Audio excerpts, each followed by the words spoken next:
اداکارہ اور T V میزبان نازیہ ملک نے اپنے اور سہیلیوں کے ساتھ موٹر وے پر پیش آنے والے خوفناک واقعے کا ذکر کرتے ہوئے انکشاف کیا ہے کہ ان کی حاضر دماغی نے انہیں بچایا۔ نازیہ ملک نے اپنے ایک حالیہ انٹرویو کے دوران بتایا کہ کچھ عرصہ قبل وہ اور ان کی سہیلیاں سوات گھومنے گئی تھیں۔ واپسی پر ان کے ساتھ خوفناک واقعہ پیش آیا۔ ان کے مطابق ان کے ساتھ امریکہ اور دوسرے بیرون ملک رہنے والی سہیلیاں بھی تھیں اور مجموعی طور پر وہ 4 سہیلیاں ایک ساتھ سفر کر رہی تھیں۔ ان کا کہنا تھا کہ سوات سے واپسی پر انہیں شروع سے ہی کار ڈرائیور کی نیت پر شک ہوا۔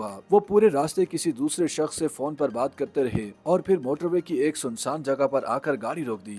نازیہ ملک نے بتایا کہ وہ فرنٹ سیٹ پر ڈرائیور کے ساتھ ہی تھیں۔ ڈرائیور نے گاڑی روک کر انہیں بتایا کہ گاڑی خراب ہو گئی ہے اور پھر وہ کسی شخص سے بات کرنے لگا۔ اداکارہ کے مطابق انہوں نے موٹر وے کا جائزہ لیا، آس پاس کچھ نہ تھا، وہ خطرناک پوائنٹ پر رکے ہوئے تھے جس پر انہوں نے حاضر دماغی سے کام لیا۔ انہوں نے بتایا کہ ڈرائیور نے چابی گاڑی میں ہی چھوڑ دی تھی، جس پر وہ ڈرائیونگ سیٹ پر بیٹھ گئیں اور ڈرائیور کو کہا کہ وہ بھلے یہی کھڑے رہیں، وہ گاڑی چلا کر یہاں سے جا رہی ہیں۔ اداکارہ نے کہا کہ ان کی بات پر ڈرائیور پریشان ہوا اور انہوں نے گاڑی کو خود ہی ٹھیک کر کے چلانے کی حامی بھری اور پھر انہوں نے گاڑی کو تھوڑا سا چیک کر کے سٹارٹ کیا اور گاڑی چل گئی۔ نازیہ ملک نے بتایا کہ ان کی حاضر دماغی نے انہیں بچا لیا۔ ان کی تمام سہیلیاں پریشان ہو گئی تھیں، انہیں کچھ سمجھ نہیں آ رہا تھا۔ اداکارہ کے مطابق وہ خیریت سے موٹر وے کی سنسان جگہ سے نکل آئیں اور ان کی حاضر دماغی کام آئی۔ باقی خواتین کو بھی اسی طرح حاضر دماغ رہنا چاہیے۔ شوبز میں ہراسانی کے واقعات پر بات کرتے ہوئے انہوں نے بتایا کہ ایک بار ایک ٹی وی چینل پر ان کے پاس ایک کم عمر لڑکی روتی ہوئی آئیں اور انہیں بتایا کہ فلاں شخص نے ان سے کام کے بدلے فلاں کام کا مطالبہ کیا اور کام بھی نہیں دیا۔